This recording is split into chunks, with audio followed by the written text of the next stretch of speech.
സംഖ്യ 2-ാം അധ്യായം. കർത്താവ് മോശയോടും അഹറോനോടും ഇപ്രകാരം വചിച്ചു: ഇസ്രായേല്യർ തങ്ങളുടെ പിതൃഭവനമനുസരിച്ചുള്ള അടയാളങ്ങളോടൊത്ത് ഓരോ ആൾ തൻ്റെ പതാകയോട് ചേർന്ന് പാളയമടിക്കണം. സമാഗമ കൂടാരത്തിന് നേർക്കായി ചുറ്റും അവർ പാളയമടിക്കണം. യൂദാപാളയത്തിൻ്റെ പതാകയുള്ളവർ തങ്ങളുടെ സൈന്യവ്യൂഹമനുസരിച്ച് ഉദയദിശയിൽ കിഴക്ക് ഭാഗത്തേക്കാണ് പാളയമടിക്കേണ്ടത്. യഹൂദ്യർക്ക് നായകൻ അമ്മിനാദാബിൻ്റെ മകൻ നഹ്ഷോൻ, അവൻ്റെ സൈന്യവും അവരുടെ അംഗസംഖ്യയും 74,600. അതിനോട് ചേർന്ന് പാളയമടിക്കുന്നവർ ഇസ്സാക്കർ ഗോത്രം. ഇസ്സാക്യർക്ക് നായകൻ സുവാറിൻ്റെ മകൻ നെത്തനേൽ, അവൻ്റെ സൈന്യവും അതിൻ്റെ അംഗസംഖ്യയും 54,400. സെബുലൂൺ ഗോത്രം. സെബുലൂന്യർക്ക് നായകൻ ഹേലോൻ്റെ മകൻ എലിയാബ്, അവൻ്റെ സൈന്യവും അതിൻ്റെ അംഗസംഖ്യയും 57,400.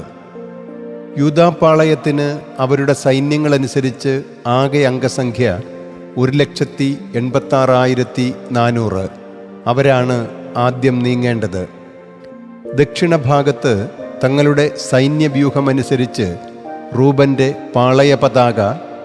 റൂബന്യർക്ക് നായകൻ ശെദയൂറിൻ്റെ മകൻ എലിസൂർ, അവൻ്റെ സൈന്യവും അതിൻ്റെ അംഗസംഖ്യയും 46,500. അതിനോട് ചേർന്ന് പാളയമടിക്കുന്നത് ശിമയോൻ ഗോത്രം. ശിമയോന്യർക്ക് നായകൻ സുരിഷദ്ദായിയുടെ പുത്രൻ ഷെലുമിയേൽ, അവൻ്റെ സൈന്യവും അവരുടെ അംഗസംഖ്യയും 59,300. ഗാദ് ഗോത്രം. ഗാദ്യർക്ക് നായകൻ റെവുവേലിൻ്റെ പുത്രൻ എലിയാസാഫ്, അവൻ്റെ സൈന്യവും അവരുടെ അംഗസംഖ്യയും 45,650. റൂബൻ പാളയത്തിന് അവരുടെ സൈന്യവ്യൂഹമനുസരിച്ച് ആകെ അംഗസംഖ്യ 1,81,450. അവരാണ് രണ്ടാമത് നീങ്ങേണ്ടത്.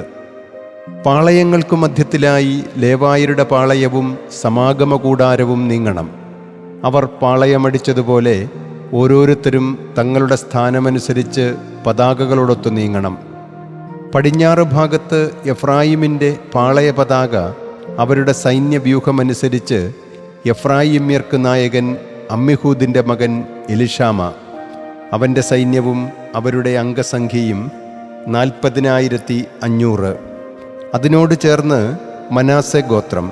മനാസിർക്ക് നായകൻ പെദക്സൂറിൻ്റെ പുത്രൻ ഗമാലിയേൽ, അവൻ്റെ സൈന്യവും അവരുടെ അംഗസംഖ്യയും 30,200. തുടർന്ന് ബെഞ്ചമിൻ ഗോത്രം. ബെഞ്ചമിന്യർക്ക് നായകൻ ഗിദയോനിയുടെ മകൻ അബിദാൻ, അവൻ്റെ സൈന്യവും അവരുടെ അംഗസംഖ്യയും 35,400. എഫ്രായിമിൻ്റെ പാളയത്തിന് അവരുടെ സൈന്യങ്ങളനുസരിച്ച് മൊത്തം അംഗസംഖ്യ 1,80,100. അവരാണ് മൂന്നാമതു നീങ്ങേണ്ടത്. വടക്ക് ഭാഗത്ത് ദാനിൻ്റെ പാളയ പതാക അവരുടെ സൈന്യങ്ങളനുസരിച്ച് ദാന്യർക്കു നായകൻ അമ്മിഷദ്ദായിയുടെ മകൻ അഹിയേസർ, അവൻ്റെ സൈന്യവും അവരുടെ അംഗസംഖ്യയും 62,700. അതിനോട് ചേർന്ന് പാളയമടിക്കുന്നവർ ആഷേർ ഗോത്രം. ആഷേര്യർക്ക് നായകൻ ഒക്രാൻ്റെ മകൻ പഗിയേൽ, അവൻ്റെ സൈന്യവും അവരുടെ അംഗസംഖ്യയും 41,500. തുടർന്ന് നഫ്താലി ഗോത്രം. നഫ്താലിയർക്ക് നായകൻ ഏനാൻ്റെ മകൻ അഹീറ, അവൻ്റെ സൈന്യവും അവരുടെ അംഗസംഖ്യയും 53,400. ദാനിൻ്റെ പാളയത്തിന് മൊത്തം അംഗസംഖ്യ 1,57,600. അവരാണ് തങ്ങളുടെ പതാകകളനുസരിച്ച് അവസാനമായി നീങ്ങേണ്ടത്. തങ്ങളുടെ പിതൃഭവനമനുസരിച്ച് ഇസ്രായേല്യരുടെ അംഗസംഖ്യ ഇതാണ്. തങ്ങളുടെ സൈന്യങ്ങളനുസരിച്ച് പാളയങ്ങളുടെ മൊത്തം അംഗസംഖ്യ 6,03,550. ഇസ്രായേല്യർക്കിടയിൽ ലേവായർ എണ്ണപ്പെട്ടില്ല. കർത്താവ് മോശയോട് കൽപ്പിച്ചതുപോലെ തന്നെ. കർത്താവ് മോശയോട് കൽപ്പിച്ചതുപോലെ എല്ലാം ഇസ്രായേല്യർ പ്രവർത്തിച്ചു. അതുപോലെ തന്നെ അവർ പതാകകളനുസരിച്ച് പാളയമടിച്ചു. അപ്രകാരം തന്നെയാണ് ഓരോരുത്തനും തൻ്റെ കുടുംബങ്ങളനുസരിച്ച് തൻ്റെ പിതൃഭവനത്തോട് ചേർന്ന് നീങ്ങിയത്.